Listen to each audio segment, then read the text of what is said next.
तो आपको कई बार ऐसा लगेगा कि कहीं से सपोर्ट नहीं मिल रहा है जब ऐसे प्लैनेट की दशा आई।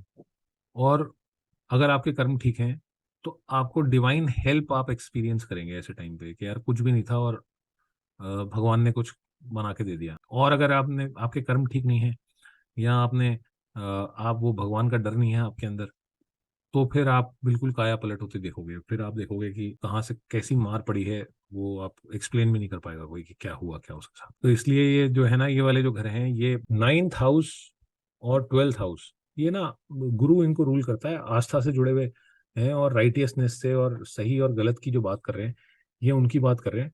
इनकी जो बीमारियां होती है ना, ये बीमारियां ठीक होने वाली बीमारियां नहीं होती हैं। ये ऐसा कर देती हैं आदमी को कि बिल्कुल किसी लायक नहीं छोड़ती। तो इनको अलाइन करके रखना या इन भगवान का डर होना आदमी के लिए बहुत जरूरी है। इनकी जो दैविक आपत्ति आती है आदमी के ऊपर, वो ठीक नहीं होती है इतनी आसानी से। वैसे ऐसा भी बोलते हैं कि जैसे अगर किसी का सैगिटेरियस असेंडेंट है और बृहस्पति लगन में है, तो उसके लिए बोलते हैं कि भाई उसको आदमी को लड़ने की जरूरत नहीं है अपने लिए, क्योंकि भगवान लड़ते हैं उसके लिए या देवता लड़ते हैं उसके लिए।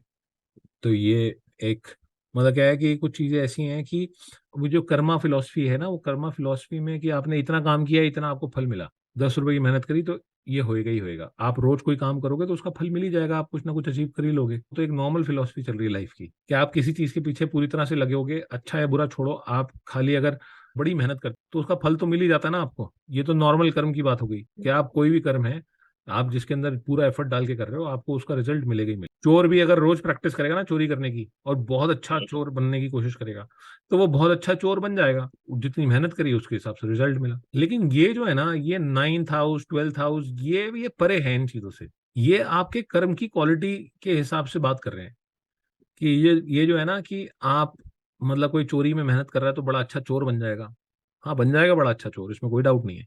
लेकिन आपको ऐसे लोगों की जो अंत दिखेगा ना, वो ऐसा अंत दिखेगा कि कुत्ते की मौत मरते हैं ऐसे लोग। आप ये देखोगे कि अगर पाब्लो एस्कोबार जैसा आदमी, जिसकी आप ये बात करें कि भाई बहुत अच्छा उसने एम्पायर बनाया, बहुत वेल्थ इकट्ठी करी, आप ये देखो कि इतना पैसा था उसके पास कि उसने अपनी कंट्री को बोला कि मैं तुम्हारा सारा फॉरेन लोन उतार देता हूँ, बस मेरे को मेरी मर्जी चलाने दो।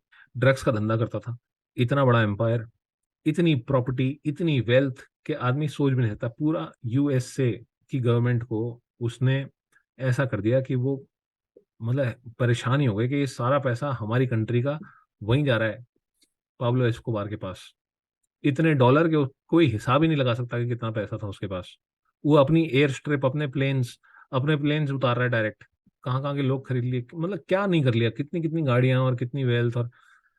और लास्ट में जब वो मरा, तो जब वो पैसे ढूंढ रहा था तो वो जमीन में जो पैसे गाड़े थे उनके अंदर काई लगी हुई थी, तो वो उसके काम नहीं आए। और वो बहुत सारी प्रॉपर्टी थी, लेकिन वो उससे प्रॉपर्टी खरीदता कौन? क्या है कि जब मरा तो वो कुछ भी काम नहीं आया। तो वो अब देखिए, जो उसने किया उसके काम के हिसाब से उसको रिजल्ट मिला, वो अलग बात है। उसने बहुत मेहनत करी होगी, बहुत एफर्ट डाले होंगे, ऐसे ऐसे तरीके सोचे होंगे और ट्रांसपोर्ट करने के, ड्रग्स को यूएसए में जाने के। तो उनको उससे वो जो शॉर्ट टर्म बेनिफिट है, उस मेहनत का वो फल। लेकिन उसने कितनी लाइफ्स बर्बाद करी हैं उसके वजह से, कितने लोग अडिक्ट हुए, कितने लोगों का फ्यूचर खराब हुआ, कितनी कितनी फैमिलीज तबाह हुई, उन सब का पाप लिया उसने। तो उसकी खुद की फैमिली आप समझना कि कैसी हो गई, आप देख सकते हो। और वो ऐसे मरा जैसे कि कोई पेटी क्रिमिनल मरता है, जैसे जैसे वो एनकाउंटर में मरते हैं ना, कि कोई कोई पेटी क्रिमिनल मरा है या कोई टेररिस्ट मरा है, वो ऐसे मरा गोली खा के। तो ये जो एक डिफरेंस है, ये डिफरेंस समझ के चलना बहुत जरूरी है।